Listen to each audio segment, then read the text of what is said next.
Крипипастерлар әрбір құбыжықтардың дизайнын сомдап, Слендерменге келгенде фантазиялары бітіп, тура соған ұқсайтын сиреноголовый құбыжығын ойлап табады. Тек киімдерін шеше салды, басына громкоговоритель қоя сал.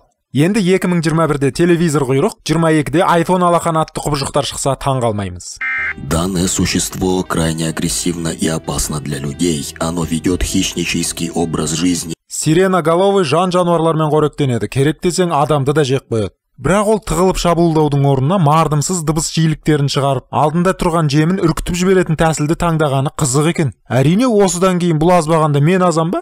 Обитая в сельской местности, отдаленных городах и лесах, сиреноголовый ауылды жерлерді мекендейді делінеді. Бірақ кейбір видеоларда іші пысып, қалалы жерлерге келіп, көзге түсіп, әуе дабылын қағып, бүкіл истребительдердің ең негізгі нысан болып өзіне назарын аударады. Айналайын-ау, мынаны логика көрсе асылып өледі ғой. Иногда охотится на диких животных, издавая волчий вой, приманивает собак и волков, а затем съедает их. Мәссаған. Егер бұл ас тізбегінің атамандарымен қоректенсе, онда қазір экожүйе бұзылып, шөп қоректі жануарлар көбейіп, кейбір аймақтарда экобаланс бұзылар еді ғой. Егер бұның бойында ешқандай ас қорыту жүйесі болмаса, түріне қарасаң ешқандай метаболизм белгілері байқалмаса, онда жеген тамағы қай жеріне сіңеді? Аузында қорытылып кете ме? Оның үстінен бұны көргендер ағашпен шатастырса, болмаса ағашқа ұқсаса, онда неге бұл құбыжық тамырын топыраққа жайып, азотпен тыңайтқышын сіңіріп, тып-тыныш автотроф болып өсіп тұра бермейді? Құбыжықтың басында ешқандай көз байқалмайды. Ал жолды қалай тауып жүреді сонда? Жарғанаттан сұрап ала ма? От шеи до живота идут несколько черных проводов. Немене? Сымдар? Сонда бұл кісі тоқпен жүретін техника ма? Ал зарядты қайдан алады? Ашық жерге тұрып найзағайға шекесін тосып қуаттана ма? Жарайды, сиреноголовый техника дейік. Онда не үшін бұл гетеротрофты түрде тірі ағзамен қоректеніп жүр?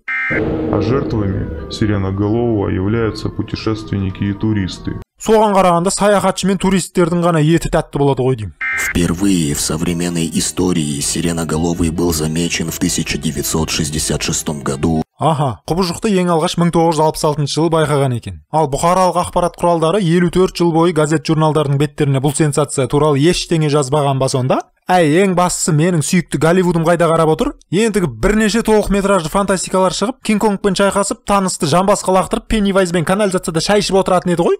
Ал біз болсақ 2020-да ғана біліп отырмыз. Сиреноголовый – это 12-метровая гуманоид. Құбыжықтың бойы 12 метр делінеді. Ал мына әуесқой видеоға қарап отырсақ, белі бұлтқа тиіп жүр. Мынаны Годзилла көрсе жылап қалатын болды ғой.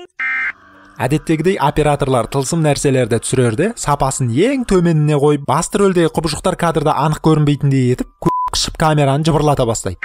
Жасырын түрде тіршілік ететін ұялшақ құбыжық бұлай тал түсте әуежаймен талтаңдамайтын шығар енді. Көз алдында бір түрлі қорқынышты нәрсе тұрса, қашып кетудің орнына қасына барып тұрып түсіру керек. Ал қашып тығылған жағдайда фонарикті өшіруді ұмытып кету керек. Дабл бас аудио помеха береді дегенге сенемін. Бірақ видео помеха бермейтін шығар?